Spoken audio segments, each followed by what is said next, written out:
ಖರೆಯದ ಎಷ್ಟು ಮಂದಿ ಹೆಂಡತಿ ಹೆಸರಲ್ಲಿ ಆಸ್ತಿ ಮಾಡಿರಪ್ಪ.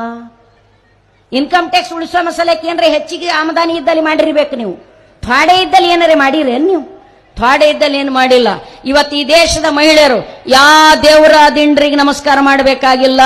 ನಾವು ನಮಸ್ಕಾರ ಮಾಡಬೇಕಾಗಿದ್ದು ಒಬ್ಬನಿಗೆ, ಅದು ಬಾಬಾ ಸಾಹೇಬ್ ಅಂಬೇಡ್ಕರ್.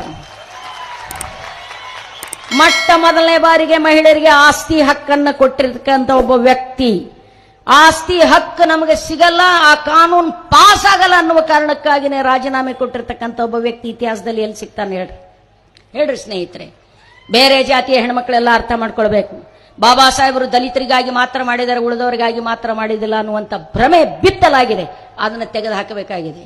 ಆಸ್ತಿ ಹಕ್ಕನ್ನು ಕುರಿತು ಒಂದು ಕಾನೂನು ಪಾಸ್ ಮಾಡಿದ್ರಲ್ಲ, ಯಾವ ದಲಿತ ವರ್ಗವನ್ನು ಬಾಬಾ ಸಾಹೇಬರು ಪ್ರತಿನಿಧಿಸ್ತಿದ್ರು ಆ ದಲಿತರು ಗಣಸರಿಗೆ ಆಸ್ತಿ ಇದ್ದಿದ್ದಿಲ್ಲ, ಹೆಣ್ಮಕ್ಳಿಗೆ ಎಲ್ಲಿದ್ ಬರ್ತಿದ್ರು. ಆಸ್ತಿ ಹಕ್ಕದ ಅಂದ್ರ ಮೇಲ್ವರ್ಗದ ಮೇಲ್ಜಾತಿಯ ಹೆಂಗಸರನ್ನ ರಕ್ಷಣೆ ಮಾಡತಕ್ಕಂಥ ಹಕ್ಕದು. ಕೆಳವರ್ಗದ ಕೆಳಜಾತಿಯ ಜನರಿಗೆ ಎಲ್ಲಿತ್ತು ಹೊಲ, ಎಲ್ಲಿತ್ತು ಮನಿ, ಎಲ್ಲಿತ್ತು ನೌಕರಿ, ಎಲ್ಲಿತ್ತು ಅಧಿಕಾರ, ಎಲ್ಲಿತ್ತು MLA ಗಿರಿ, ಬಾಬಾ ಸಾಹೇಬರು ಬರೋ ತನಕ ಏನೂ ಇರಲೇ ಇಲ್ಲ. ಆಸ್ತಿ ಹಕ್ಕು ಅನ್ನೋದು ಮೇಲ್ವರ್ಗದ ಮೇಲ್ಜಾತಿಯ ಬ್ರಾಹ್ಮಣ ಶೂದ್ರರಲ್ಲಿರ್ತಕ್ಕಂಥ ಮೇಲ್ಜಾತಿಯ ಹೆಣ್ಣು ಮಕ್ಕಳಿಗೆ ಪ್ರಪ್ರಥಮ ಬಾರಿಗೆ ಅವಕಾಶ ಕೊಟ್ಟಿರ್ತಕ್ಕಂಥ ಒಂದು ಕಾನೂನು ಇದಾಗಿತ್ತು. ಹೀಗಿರುವಾಗ ಸಹಜವಾಗಿನೇ ಹೆಣ್ಣು ಮಕ್ಕಳಿಗೆ ಒಂದು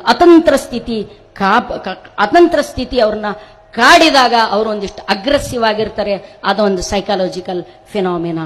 ಆದರೆ ಹೆಣ್ಮಕ್ಳು ಒಂದು ಶಾಂತವಾದ ಸಮಾನತೆ ಬಿತ್ತುವಂತ ಸಮಾಜದಲ್ಲಿ ಬದುಕಲು ಸಾಧ್ಯವಾದಾಗ ಈ ನಾಡನ್ನ ಕಟ್ಟುವಲ್ಲಿ ಪ್ರಧಾನ ಪಾತ್ರ ವಹಿಸುವಂತ ಧಾರಣ ಶಕ್ತಿ ಆಕೆಯಲ್ಲಿದೆ.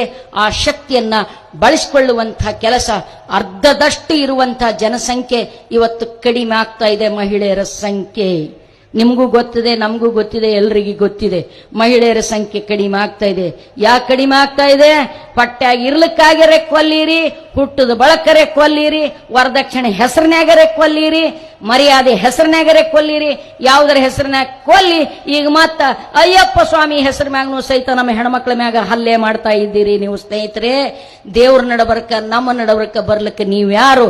ನಮಗ ದೇವರಿಗೆ ಸವಾಲು ಬಿದ್ದದ, ಬಿಟ್ಟು ಬಿಡ್ರಿ ನೀವು ಅನ್ನೋದನ್ನ ಹೇಳಲಿಕ್ಕೆ ಸಾಧ್ಯ ಆಗಬೇಕು. ಈ ದಿಸೆಯಲ್ಲಿ ನಾವೆಲ್ಲರೂ ಸೇರಿ ಮುಂದಿನ ದಿನಗಳಲ್ಲಿ ಮಹಿಳೆಯರನ್ನ ಪ್ರಧಾನವಾಗಿ ಗಮನದಲ್ಲಿ ಇಟ್ಕೊಂಡು ಅವರನ್ನ ವೈಚಾರಿಕವಾದ ಒಂದು ಹರವಿನ ಒಳಗಡೆ ತರುವುದರ ಮೂಲಕ ಚಳವಳಿಯನ್ನು ಗಟ್ಟಿಗೊಳಿಸೋಣ ಅಂತ ಹೇಳಿ ನನ್ನ ಮಾತನ್ನು ಮುಗಿಸ್ತೇನೆ. ನಮಸ್ಕಾರ.